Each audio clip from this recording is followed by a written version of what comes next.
The range opened its doors at 7 sharp, but Lane 7 was never the first to greet the morning. That honor belonged to the man who claimed it every time, not by reservation, but by routine. He arrived at 6:45, not a minute early, not a minute late. His boots made a soft crunch over the gravel lot, never hurried, never dragging. In his right hand swung a worn canvas range bag, heavy enough to mean something, light enough to suggest he only brought what he needed. He never carried more. The front desk clerk knew the pattern. A faint chime of the glass door, a muted draft of air, and then the man's presence, not announced, not greeted with banter. He'd signed the clipboard with a steady, deliberate scrawl. Martin. No rank. No initials. Just the last name, left to speak for itself. There were no good mornings or how you doing exchanges. Just a curt nod toward the clerk, not rude, not warm. Neutral. A man who'd learned long ago that not every conversation needed to happen. From there, he'd make his way down the narrow aisle past the lanes, boots striking the concrete floor in even intervals, until he reached the farthest stall from the building. Lane 7. It was quieter there. No Bluetooth speakers spilling music into the air, no half-shouted jokes over the crack of gunfire. Just distance. Just space. His uniform never changed. Faded denim jeans, a tan flannel shirt with the sleeves rolled neatly to the forearms, and a brown ball cap that had once been blue, its fabric sun-bleached, and its brim curled just enough to shade his eyes. The cap bore no patches, no slogans, no hint of who he was or what he might have done. If you looked closely, you could see the small repairs in the fabric, stitched by hand, not a machine. The boots on his feet were well used but clean, soles worn smooth in some spots, laces darkened by years of use. He'd set the range bag on the wooden bench beside Lane 7 and unzip it halfway. Inside, a single pistol case, one box of .45 ACP, 30 rounds, no more, and a battered stainless steel thermos with the paint scratched off in places. The thermos always sat at the far right corner of his bench, untouched until the last shot was fired.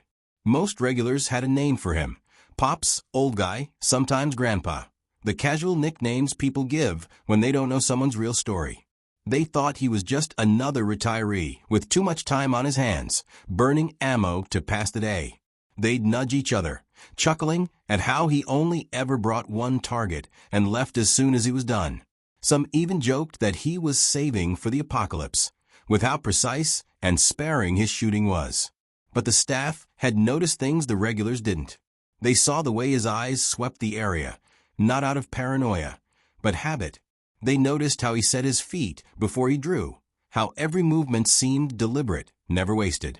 They watched him study the distance, not looking at the paper silhouette like everyone else, but at the space around it, as though reading invisible markers no one else could see. When he fired, he didn't flinch. The recoil never jerked his frame. There was no theatrics, no look-at-me flair.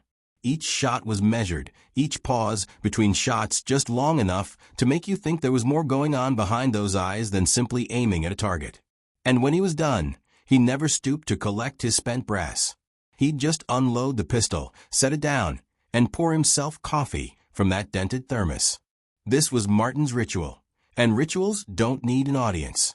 The range was his monastery, the pistol his prayer, 30 rounds his sermon. If anyone had asked him why Lane 7, he likely wouldn't have answered. But those who paid attention could guess. The stall's location gave him a full view of both exits, an easy angle on the parking lot, and enough isolation to keep his back to no one. It wasn't paranoia. It was a man's life condensed into habits he didn't break. No one knew where he lived. He drove an old Ford pickup that blended into any small-town parking lot. No bumper stickers. No military plates. The kind of vehicle you forget as soon as it's out of sight. That morning was like any other. The air still held the cool weight of early hours. The smell of gun oil hung faintly in the hall. Martin took his place at Lane 7, clipped up his single target, and began his quiet ritual. Slow, steady, familiar. A few lanes over, younger men were already setting up with more gear than they'd use. Cases filled with multiple pistols, optics, extended mags, and enough ammunition to fight a small war. They talked loud, laughed louder, and turned every reload into a small performance. Martin didn't look their way. He never did. To him, the range wasn't about competition. It was about precision, control, and control wasn't loud. When the first shot cracked from lane 7, it blended into the ambient noise, except for one thing, the rhythm. 3 shots. Pause. 2 shots. Pause. Each group landing tight enough that the paper barely had room to breathe between holes. No one else noticed it yet, but someone would. The noise level jumped around mid-morning. A pack of Navy recruits came through the front doors like they owned the air inside. They moved as one, the way young servicemen often do when they're off duty, but still tethered to the same invisible line of camaraderie. There was no malice in it, just energy, volume, and the kind of confidence that comes from surviving boot camp and wearing fresh orders like a badge. They were here to shoot, to unwind, and maybe to see who could impress the others the most. Among them was a tall, lean man with a crew cut that still looked sharp despite the humid summer air. His name was Jared. The gym bag slung over his shoulder was black, clean, and bore a small trident pin near the zipper, understated, but enough to tell those who knew that he wasn't just another recruit. He was a SEAL candidate, home for a short window before heading to Coronado for advanced training. Jared had the look of someone who measured people before he spoke to them. He laughed at the right moments with his buddies, but his eyes were scanning, cataloging. When they lined up for lanes, he ended up just 2 stalls over from lane 7. At first, he barely noticed the older man in the flannel shirt. Plenty of retirees came through the range. Some were skilled, some were just killing time. But then, Jared heard it. 3 shots. Pause. 2 shots. Pause. It wasn't the sound itself that caught him. .45s all sound alike in that space. It was the rhythm. Deliberate. Unbroken. Not the haphazard cadence of someone dumping a mag for fun, and not the mechanical speed of a competition shooter. This was something else, a tempo born from repetition, not sport. Jared paused mid-magazine, listening more than looking. From the corner of his eye, he saw Martin's stance. Feet planted, shoulders set. His grip firm, but not strained. Elbows bent just enough to absorb recoil, without letting it throw him off. He wasn't reacting to the pistol. He was controlling it. No wasted movement. The grouping on his target was a thing to study, tight enough to cover with a palm. No stray holes hanging wide. It was textbook, but it didn't feel like a textbook. It felt lived in. The way handwriting becomes natural after years of writing in the same style. Jared tried to keep his focus on his own target, but curiosity kept tugging at the edge of his attention. Then Martin reloaded, rolling the magazine in with a smooth single motion. And that's when Jared caught a glimpse of it. Not a flashy sleeve or a detailed piece of art, just a faded mark on the man's forearm, half hidden by the cuff of the rolled flannel. 2 digits. A small insignia. Jared's eyes locked on it before he even realized he'd moved closer. It wasn't the kind of tattoo you picked from a wall in a shop. It was one you had to earn, and there weren't many people alive who had earned that one. 1st Recon. Marine Corps. He didn't say anything right away. He just watched the next volley. The groups got tighter, impossibly so, as if the paper target itself were pulling the bullets inward. Finally, when Martin paused to pour himself coffee from his thermos, Jared stepped sideways into the gap between their lanes. "Excuse me, sir," he said, his voice low enough to keep it between them. "That ink on your arm, that's 1st Recon, isn't it?" Martin didn't look at him. He finished pouring, capped the thermos, set it down. Then he picked up his pistol, lined up a final shot in the mag, and let it fly. The hole appeared dead center in the cluster he'd already built. Only then did he turn his head, his gaze level. "Once," he said. Just one word. No emphasis. No nostalgia. It was a statement, not an invitation. Jared nodded slowly. He understood enough to know that once wasn't about bragging. It was about boundaries. It was a door cracked open an inch, warning you not to push it. So he didn't. Not yet. Jared stepped back to his own lane, but his rhythm was gone. Every few minutes, his eyes flicked sideways again, studying the man in lane 7. The younger recruits beside him laughed, swapped stories, and placed bets on who could hit tighter groupings. None of them noticed the quiet precision unfolding just a few feet away. But Jared noticed. Because he'd seen shooting like that before, not from other recruits, but from instructors. The kind of instructors you didn't interrupt. The kind whose presence alone made you stand a little straighter. The next 15 minutes unfolded like a quiet duel, though only one man realized it. Jared kept working his drills, but he was tracking Martin in the corner of his vision, measuring every movement. He noticed how the older man's breathing never seemed rushed. Even between strings, his chest rose and fell at the same unhurried pace. No wasted oxygen, no wasted motion. When Martin finished his last shot from the box of .45s, he didn't rush to pack up. He laid the pistol on the bench, slide locked open, and pulled a faded rag from his range bag. He began cleaning the weapon right there, his motion slow and methodical. The way you do when you've been taught that the last step of any mission is maintenance, no matter how small. Jared hesitated. He'd already gotten more than most people did out of a man like this, a single word. But the questions pressed on him, and curiosity has a way of drowning out caution. He stepped over again, keeping his voice low. "Sir, if you don't mind me asking, when did you serve?" Martin didn't answer right away. He set down the rag, rotated the pistol slightly, and gave the bore one last glance. Then he looked at Jared, not defensive, not annoyed, just weighing. 66 to 74, he said at last. Recon. Southeast Asia. It wasn't bragging. It wasn't even particularly loud. But the words landed heavier than any introduction could. Jared swallowed, nodding. The dates lined up exactly with what he'd suspected. "And the ink," Jared said quietly. "That's not just first recon. That's Vietnam era, isn't it?" Martin gave a small nod. Among other places. The shift in atmosphere wasn't something you could hear. It was something you could feel. The other lanes kept popping with gunfire, but the noise seemed to recede. Two of the younger recruits glanced over, picking up on Jared's body language. The laughter died down a notch. "Did you ever train with the SEALs?" Jared asked. Martin's eyes narrowed slightly, though not with hostility. "We all did a little of everything back then. You swam, you survived, or you didn't." Jared smiled faintly. "My CO told us about an op in '71. Deep jungle recovery. Guy who led the exfil was wounded, but carried 2 men out under fire. It stayed classified for years."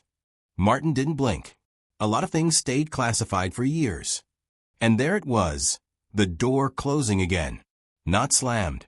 Just shut enough to let Jared know that some stories weren't meant for daylight. Martin rose from the bench, stretching his back. Jared instinctively stepped aside, and the recruits nearby moved as well, without being asked, without really knowing why. They just recognized that the man walking past them was different. Then, something unexpected happened. Jared snapped to attention. No grin, no sarcasm, no swagger. Just straight-backed respect. Martin stopped, looked at him for a moment, then stepped back toward him.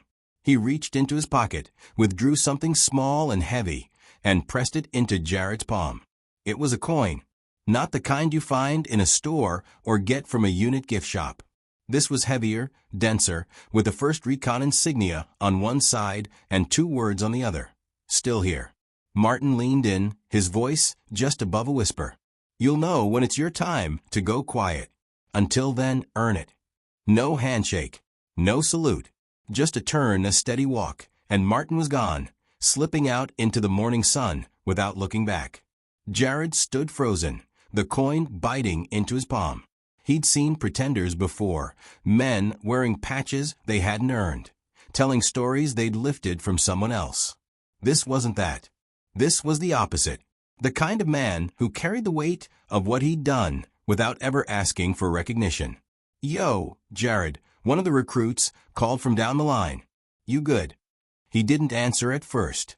He turned slowly, holding the coin out so the others could see.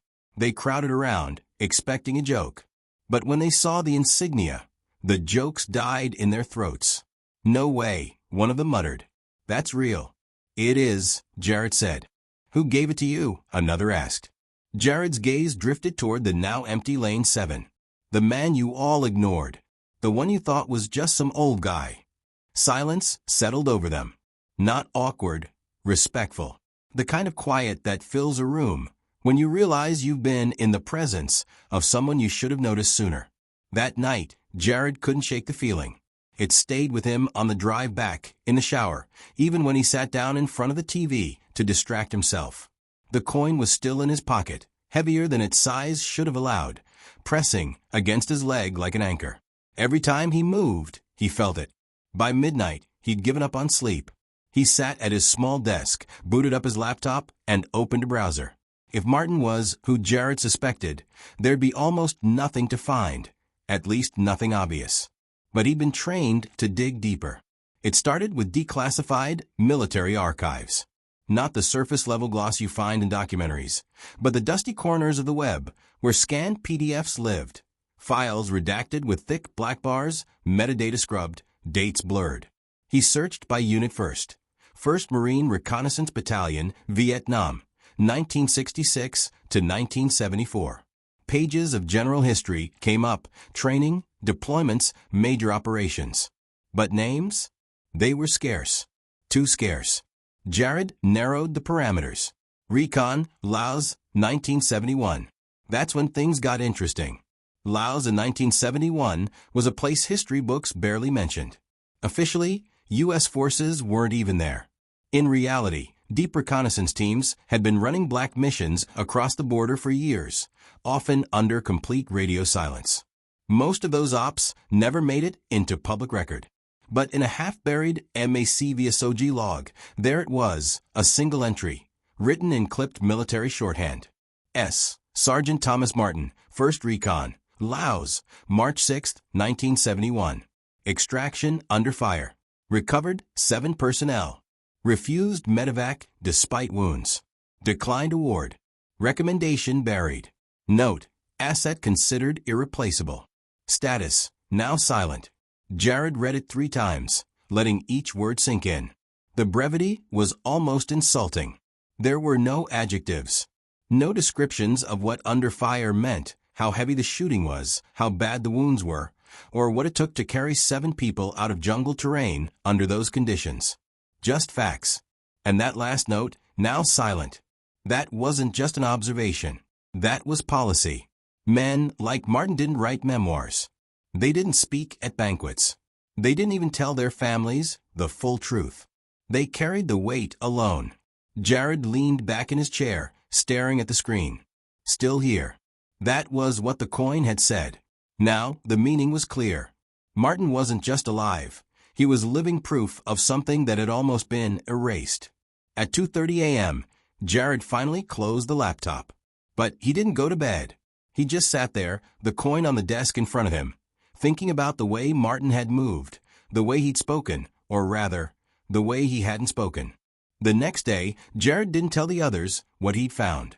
Not yet. Some truths weren't his to give away. The following Saturday, the range opened at 7 as usual. But Lane 7 wasn't empty this time when Martin arrived. Jared was already there. So were 3 of his fellow recruits. They weren't there to talk. They weren't there to watch like it was a show. They were just present. When Martin walked in, his boots slow over the gravel, his range bag hanging low in his right hand, something shifted. It wasn't dramatic, but the air felt heavier. Not tense, just charged. He nodded to the man behind the counter, signed in like always, and made his way to Lane 7. Jared and the others stepped aside to let him pass, each giving a small nod. Martin gave them one in return, nothing more. He set up, as he always did. Same pistol case.